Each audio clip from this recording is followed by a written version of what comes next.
It's the week ending Saturday the 14th of October, and this is The Week Unwrapped.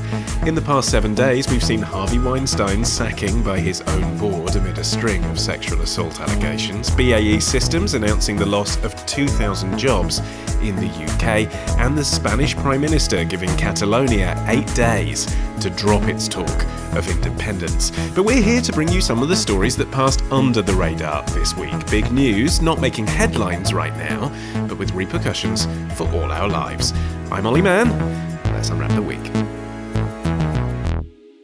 And with me from the week's digital team are Jamie Timpson and Cameron Tate, and from the Week Junior, Felicity Capon.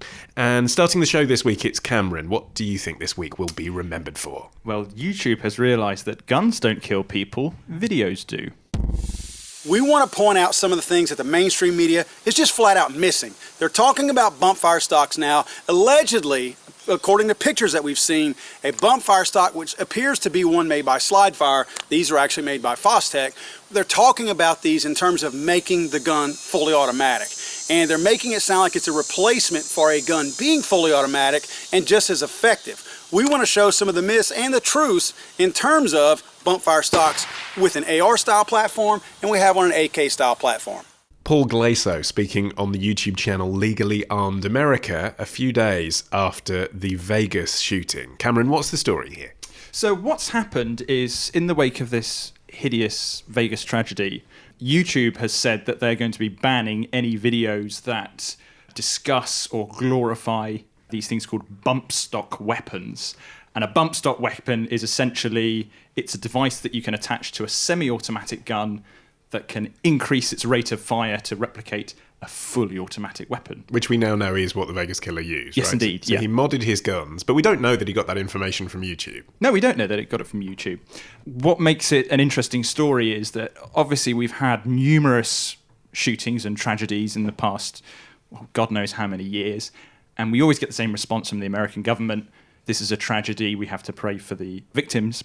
And this is the first time we've really seen a company take it into their own hands and saying, right, if you're not going to do anything about it, we're going to try and do something about it.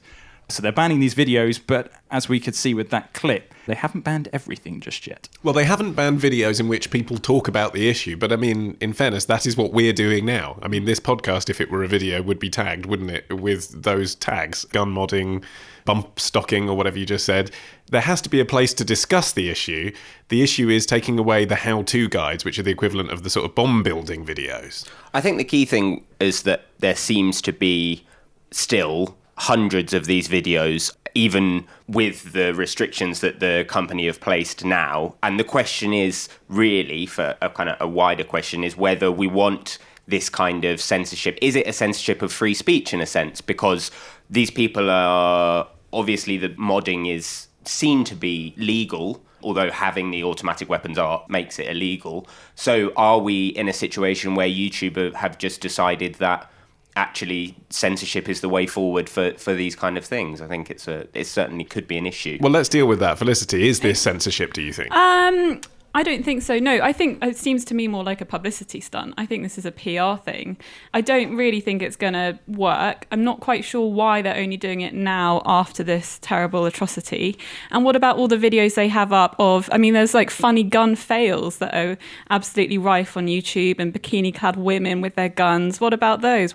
There's all sorts of things that can encourage or entice Americans to play around with their guns. But, so I mean, I guess you could say it's glorifying gun violence to have a woman in a bikini firing off a gun. But if she's not killing someone, if the video is of her, she could be firing it into the woods. That isn't illegal, is it? But also these tutorials, actually, if they're explaining how to make using your guns safer, that's an argument for actually why they're a good thing. And actually, you know, if you do have guns that anyone can pick up in the US and fire, tutorials showing you, I mean, there are also so many terrible instances of people doing stupid things with their guns, all these gun fails, that actually there's a strong argument for keeping tutorials on YouTube. Is there, Cameron? Yeah, well, definitely. Guns at the moment are legal in America. In certain states, they're more legal than others, but in general, guns are legal. So if anything, while I am completely against the use of guns, I do believe they should be criminalised.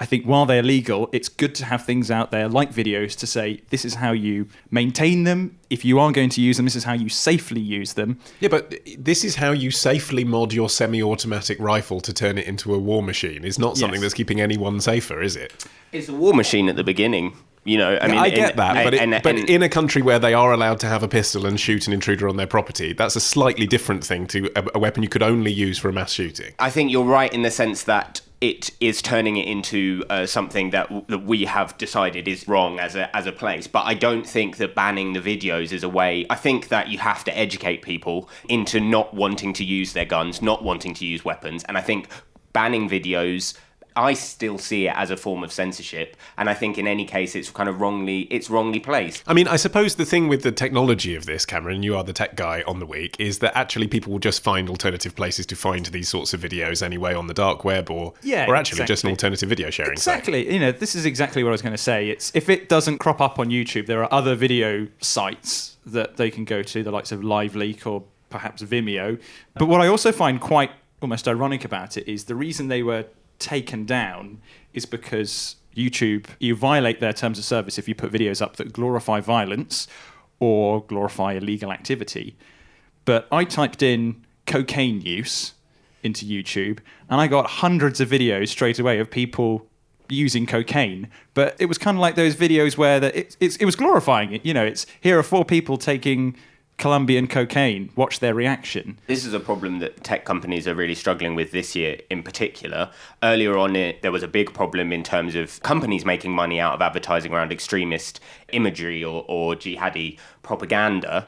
On the one hand, YouTube was being told that they weren't doing enough to censor these videos. And then on the other hand, they were also censoring ridiculous videos like LGBTQ videos from Sarah and Tegan, I think, were the ones that were flagged up. You know, they're just a lesbian, two lesbians who sing, and their videos were being restricted. And YouTube was saying, look, on the one hand, we're being asked to censor more, and then on the other hand, we're saying that we're censoring less. And the problem really is that we are relying on algorithms that aren't up to scratch yet to try and... But their argument's always been we're also reliant on the law of the country that they're in. So to take the example you've just given, I mean, I'm myself fabricating a slightly ridiculous and inexcusable context here, but there are countries in the world where homosexuality is illegal. So they'd say, actually, 2 lesbians singing is a problem.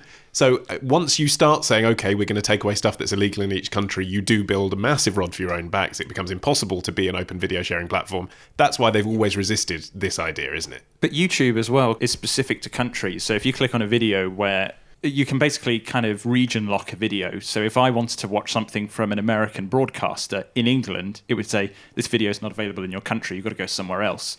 So if that is the case of where homosexuality is illegal in whatever country, it could be banned there. But okay, so with the gun else. video then, what about banning it everywhere else apart from America? Well, why not? Okay, so you think there is an excuse for a partial ban. You just say in the States where it is legal to own the weapon, you shouldn't take away the tutorial video. Yeah, I mean, essentially, again, my argument is they are legal in America, and if they are going to have guns, you're going to want people to use them safely. And by use guns safely, I mean, as hobbyists, they go out and I don't know what they do. They shoot targets or whatever. Use guns in this country. You know, the same people hunting. that I like, hunting and clay pigeon shooting, I'm not a fan either, but it does exist. People who have shotgun licenses. I remember getting my hair cut by one guy who said it was just extolling the virtues of shotgun licenses while he was holding a razor to my neck. So I have heard the ideas of why shotgun licenses are a good thing, but I think that my argument against it... Let's just deal with the issue of turning it into a weapon, though. Because, Felicity, if you have a saw, that's legal. It's legal to use as a builder. If you have a video on YouTube showing you how to take 10 saws and put them all together to turn into a machine that could cut off someone's arm in a second, that would clearly be incentivizing someone to do something that's not very nice. I mean, there doesn't seem to be any other reason why you'd need to know that information. Yeah, I absolutely agree. And it extends to all sorts of things, like the press. If there's a suicide, the press aren't allowed to say how that person killed himself for fear that it's going to spark copycats all over the place, and it's a similar kind of thing. But I think it is problematic and disingenuous to try and pretend that the YouTube tutorial videos are the problem here. Like, I mean, that's just faintly ridiculous in a way when you look at Since then, there's been another mass murder. 4 people were killed in Miami in a few days after. Also, more shockingly, you had a massive rush of gun owners trying to get their hands on bump stocks for fear that there suddenly would be bans and restrictions on them. So even this atrocity, if anything, has led more Americans to want to get hold of this thing that fires thousands more rounds per second or whatever. I mean, the arguments are as old as time, but when it comes to gun use in the US, I think, the problem is so much bigger and it's so much more ingrained. It's to do with myths about small government and individualism and rugged masculinity, and these sort of things aren't going to go away regardless of what YouTube wants to do with its videos or not. It's the old argument about video games and Columbine. It's that... And Marilyn Manson, Yeah. he got all the stick for that, didn't he? Yeah, yeah. Sort of, but I mean that's more the glorifying argument, isn't it? Whereas a tutorial This is worse telling you how because to it's do it. normalising it. It's not glorifying it. It's normalising it, I suppose, and that's probably more scary because it's saying, "Here's a handy how-to manual." Exactly. Can I just ask you as well about whether you think YouTube should be thinking of themselves as publishers too? Because Facebook and Google are facing calls in the US to be redefined as utilities.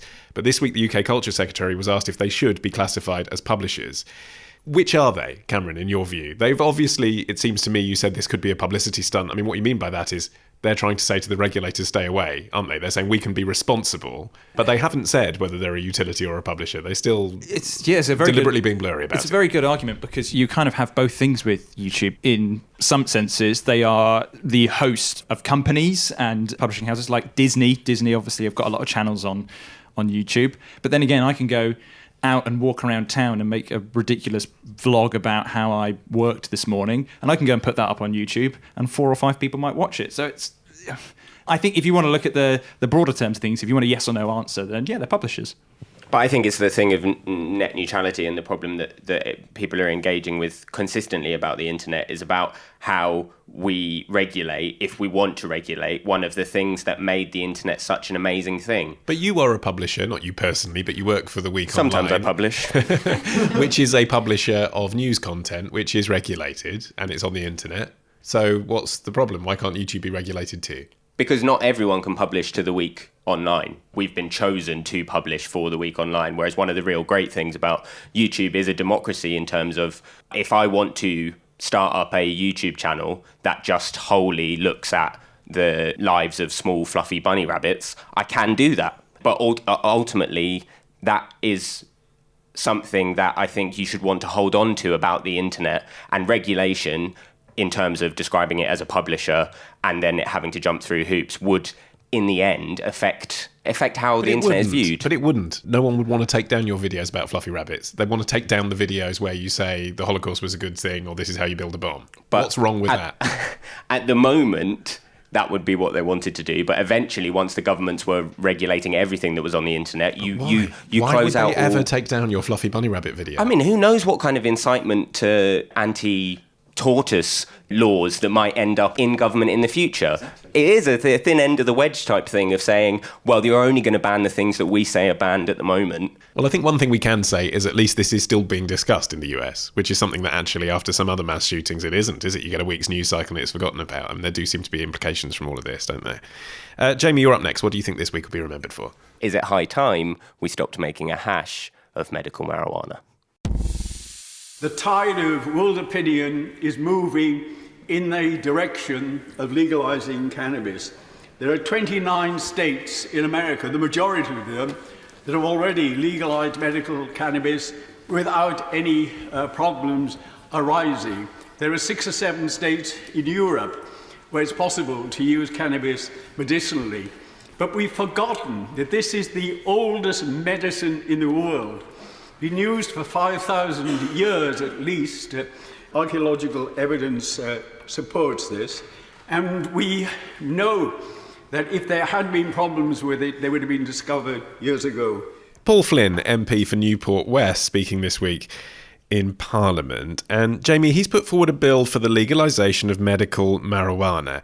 It's a very old debate, this, isn't it? But the UK doesn't allow medical use still, and the difference between this debate happening now and happening before is others of our Western allies around the world do. Why don't we?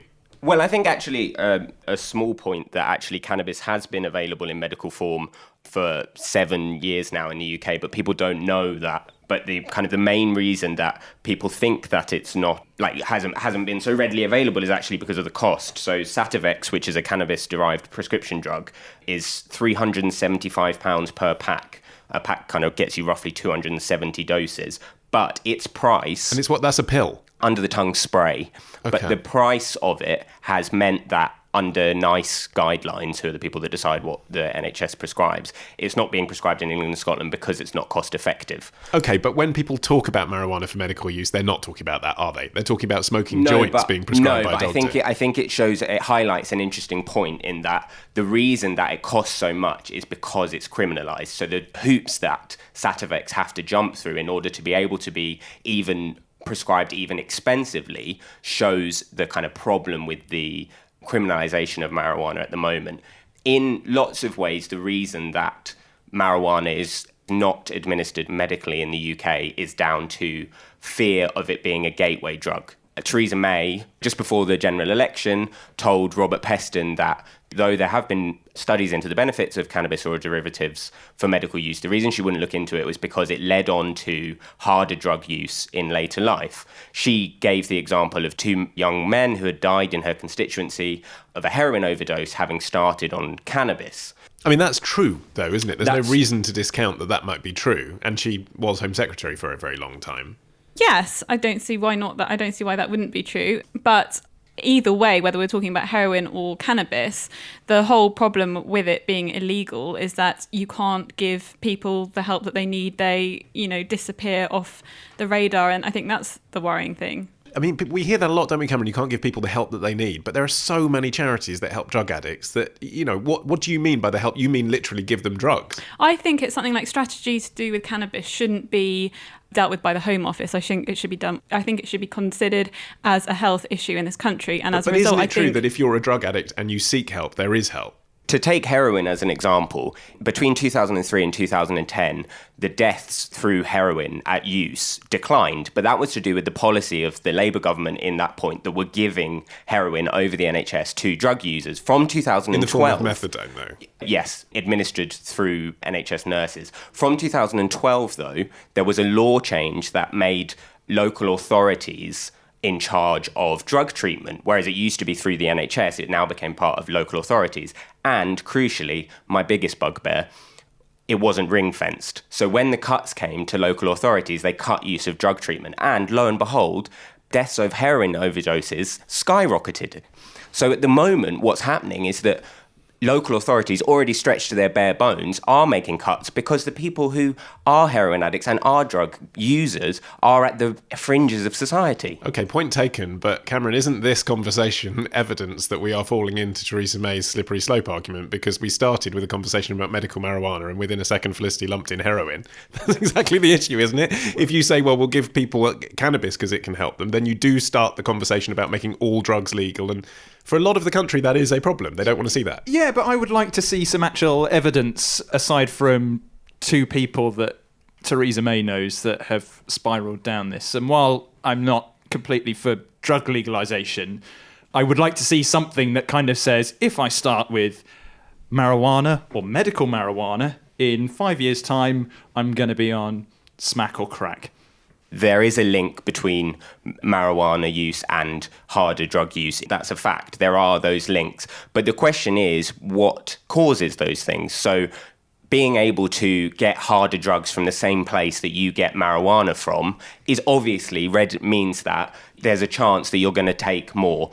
There's a kind of an alternative theory to the idea of gateway, which is that generally people who take marijuana are more vulnerable and more likely to take harder drugs in general anyway. So it's not that one thing leads to the other, it's actually just that these people are more likely, because of the environment, to end up taking. Why not legalise both? I mean, I know we're talking about completely different drugs here in terms of their effect, but I think the arguments about legalisation are the same. And I think even heroin, if you look at Switzerland, they prescribe heroin to addicts as a form of treatment, and they've had a tremendous success rate. So the death rate there has decreased to less than 1%, and it's improved mental health, it's improved crime rates. So I think there is, arguments for legalising both that are the same argument, really. I think one of the big reasons that it might not happen is that if you look at the rates in places where medical marijuana has been legalized and marijuana in general, in states in the US, the decline of people using painkillers, so Big Pharma would obviously lobby against an introduction of medical marijuana, and also alcohol use in states and countries that have legalized medical marijuana and marijuana, it has gone down. There will be pressures on the government from alcohol companies and Big Pharma. I was watching Louis Theroux's new series, Dark States, last night, The Heroin Town, which is really shocking. He was in Huntington, West Virginia, and I think it's now 1 in 4 people there are heroin addicts.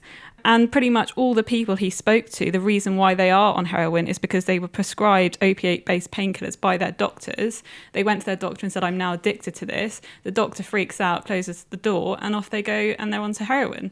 I mean, that's pretty scary. But I think it also creates the headache of, well, let's say if we did legalise medical marijuana in the UK, but we kept recreational marijuana illegal, do we not also think that that would probably open up a can of worms as well? Because let's say if someone were to abuse the system, they get medical marijuana or they stock up on medical marijuana, they could then go and distribute it for themselves.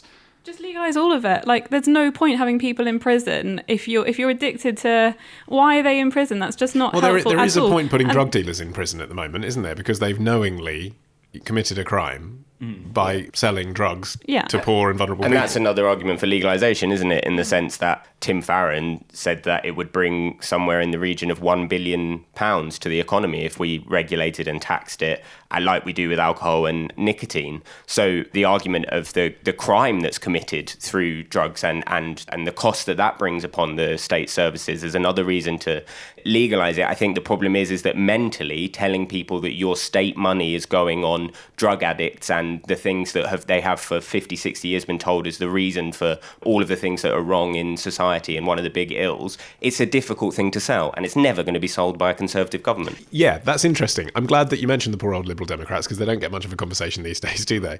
But it was only because we had a Lib Dem Tory coalition that this became something that the Prime Minister would ever talk about in the House of Commons, and this new Prime Minister is continuing that. OK, she may say no, and her government is going to say no, but that is a new position, isn't it? You may say, well, the Tories would never pass it, but they are discussing it. I mean, you can't imagine John Major discussing it.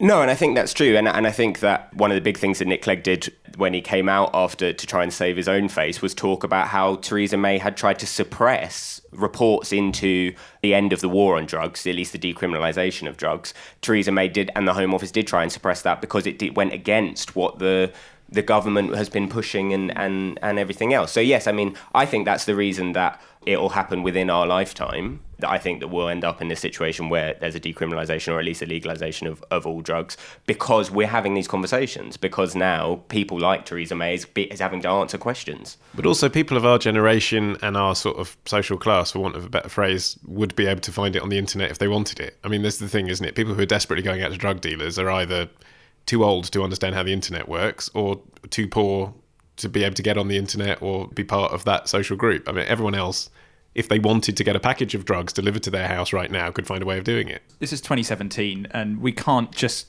keep doing what the Conservative government is doing and just brushing it under the carpet and pretend that it's bad, so we can't go and do it. Like you were saying, Jamie, if we did open it up, it would be hard to sell it to people to say your tax money is going to be going towards drug addicts. But I think it's better to say your tax money is going towards helping people. At the end of the day, these people are getting help, whether they need it for medical reasons or they need it to get off the stuff. Well, you'll be pleased to know that none of your tax money has gone towards this conversation. This is an entirely privately funded podcast. Felicity, you are our final story not you. Your choice of story is our final story this week. What have you got for us? What's up with WhatsApp? I know Grant well, but I believe he's completely out of touch. He's not been talking to his colleagues. He's not even in our WhatsApp group. You know, we've all been talking to each other, chatting to each other. He's not even in the group. He is not in touch with what the vast majority of MPs are saying. And he smells, and he stole my biscuits. That was the MP for Chelmsford, Vicky Ford, talking to BBC Essex earlier this week. Felicity, last week Grant Shapps was all over the news for a failed coup within the Conservative Party to replace Theresa May. But you're not here to discuss that. You're to discuss the use of WhatsApp He's not even in the group. Yeah, I mean, it's really quite funny. In the aftermath of Theresa May's unfortunate / disastrous speech, there was a coup to oust her, and it was the ringleader was Grant Shapps. It did emerge. But how it emerged was that 3 WhatsApp messages that were leaked to the press. I think the rumour is that it was Tory whips who leaked it to the press in order to stifle it. And since then, WhatsApp's always sort of been this thing that politicians and all sorts people have used. But I think it's very interesting now that this form of communication has become the go-to way that politicians are plotting and bullying. And there are lots of positive things they're doing too. There's all sorts of support groups and things like that. But this is how, in our sort of troubled political times, that if there was going to be a coup, if the way that Brexit and everything like that is changed, this would be how we're going to do it. WhatsApp. Which does mean Ken Clarke's not going to get a look in, I presume. I feel a bit sorry for the old plotters. Yeah, I don't know what they do. Do they write to each other? Yeah, still sending snail mail, trying to get involved. Well, I suppose they used to meet in a bar, didn't they? And from that point of view, Felicity, it's quite a good thing, isn't it? I mean, there used to be a very toxic drinking culture in Westminster. Now, at least they gossip on WhatsApp.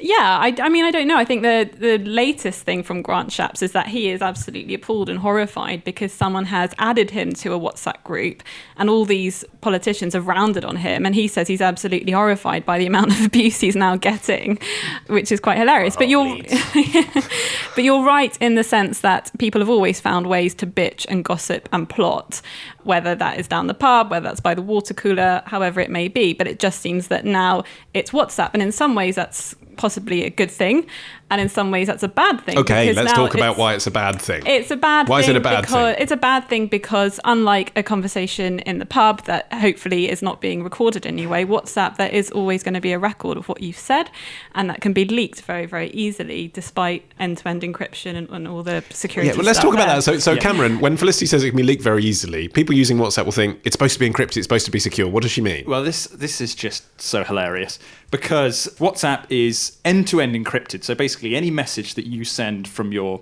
device, the data is scrambled to the receiving device so that no one can intercept it.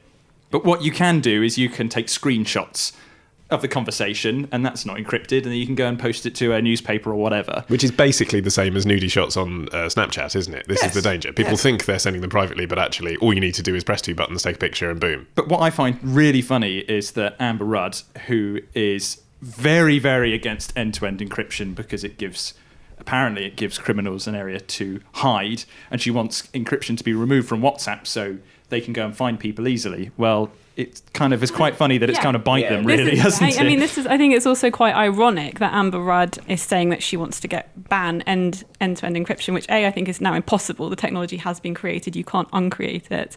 And I'm sorry to repeat the conversation about YouTube for a minute. You can remove it from the App Store. You can make it less mainstream. You can make it harder for idiots who just want to blow up a car to find it. You can make it harder, but I think if you really, really want to use it for any nefarious deeds, if the technology's there's no reason why. But you'd have to be clever to find it. A lot of these people are numbskulls. That's the point, isn't it? Yeah, sure, but it can be done, basically. People are getting clever all the time. Idiots are getting clever.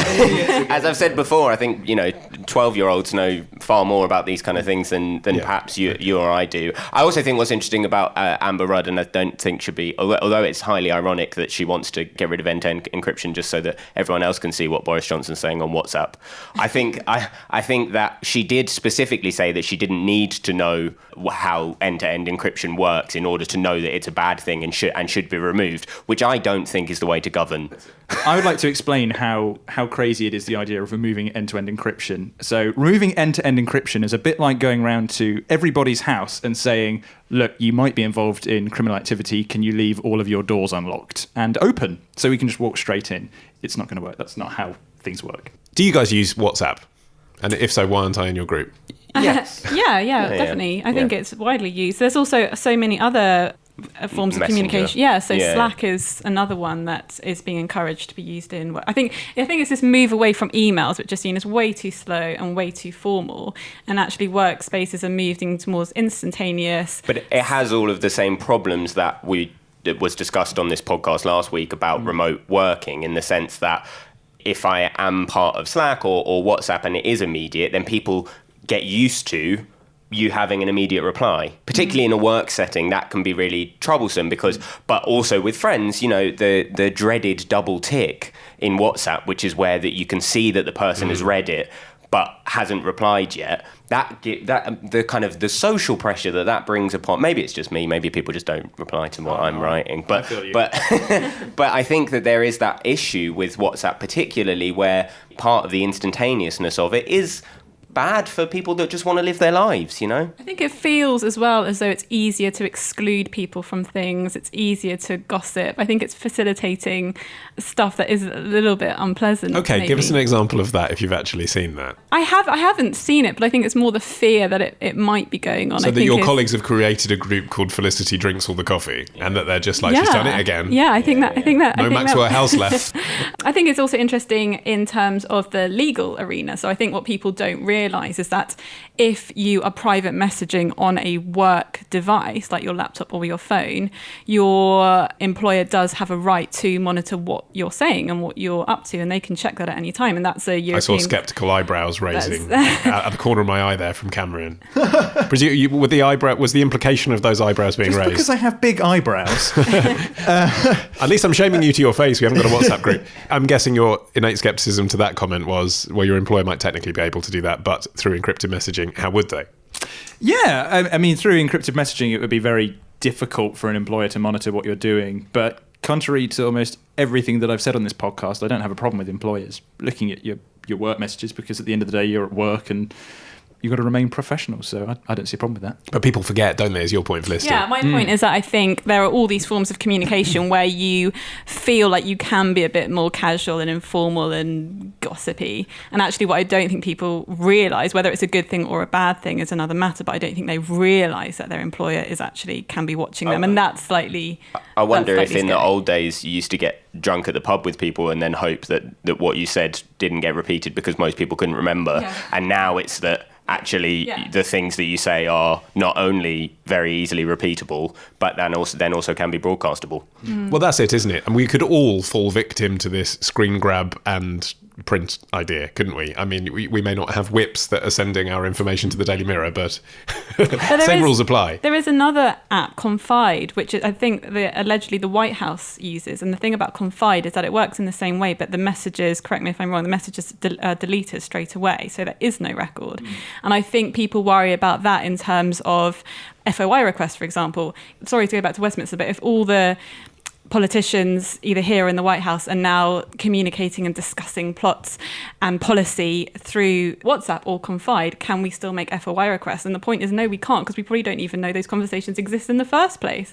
And that's a little bit worrying. I think there's a huge transparency issue there. Yeah. I mean, you look at one of the examples was the reaction among Tory MPs to George Osborne getting his 22nd job as editor of the Evening Standard. And at the beginning, there wasn't a kind of party line on it. And then within hours, suddenly everyone was coming out saying, well, of course he can remain an MP. Of course he can, whatever George likes to do is up to George. And if he wants to remain an MP, of course he can. And it transpires that Osborne's friends had just been rallying around and organising people together to create a party line. So it transcends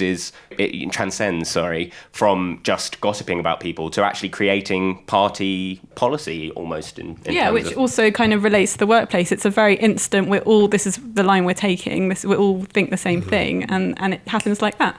And with this trend for privacy apps, I mean, to take the Westminster example, the Prime Minister, we presume, is excluded from most of these groups where her MPs are discussing either her or the future direction of her party. And in a workplace like this, your bosses are perhaps excluded from WhatsApp conversations you're having about your job. In both those situations, we can see that there's possibly a pressure cooker kind of waiting to blow here, that there are problems that leaders traditionally would notice that now they won't. I was going to say the important thing to do is do a weekly or daily meeting to come and sort these issues out. But you could still have a meeting with that person because maybe your subject might be quite controversial and just not saying anything. And then once the meeting's done, go back to your chat app and start bitching about what happened. So yeah, this could really Are you hiding blow something up. from us, Cam? No, I swear. But I think that's quite interesting because actually if you give people a forum to discuss and vent, then as long as you are a good boss or manager and Prime Minister and have scheduled time where people feel they can come to you with their issues or their problems or their concerns, it's only ever going to be a good thing, surely, happy that there is a forum where you can discuss and rant about what's wrong. I wonder if, though, having WhatsApp and having those messages and having, oftentimes, it gives you a need to want to talk to people and maybe create issues, whereas before you would be in a situation where you would just think, oh, it didn't bother me, or you wouldn't talk about it, so you wouldn't go through it in your head, the issue that you had. Whereas if you have something in your hand where you can bitch about it immediately to someone, it suddenly actually creates a bigger problem than perhaps it was in the first place. Whereas before you would have just gone, oh, that's annoying. Now you're discussing it and then someone else says something and you end up in a situation where you're resigning. I think that's a good thing. If you have a comment, bitchy or otherwise, that you'd like to make about this podcast, please do retreat to the iTunes store or Apple Podcasts and leave us a review. We welcome all thoughts, but 5 stars are most welcome. That is it from this edition of The Week Unwrapped, though. My thanks to Jamie Timpson, Cameron Tate and Felicity Capon. For more from us, visit theweek.co.uk, where you can also sign up to our free email newsletter, The Weekday. Or, of course, you can have the magazine delivered direct to your door. Just head to theweek.co.uk/subscribe. I've been Ollie Mann. Our music is by Tom Morby, the producer Matt Hill at Rethink Audio. Until we meet again to unwrap next week, bye-bye.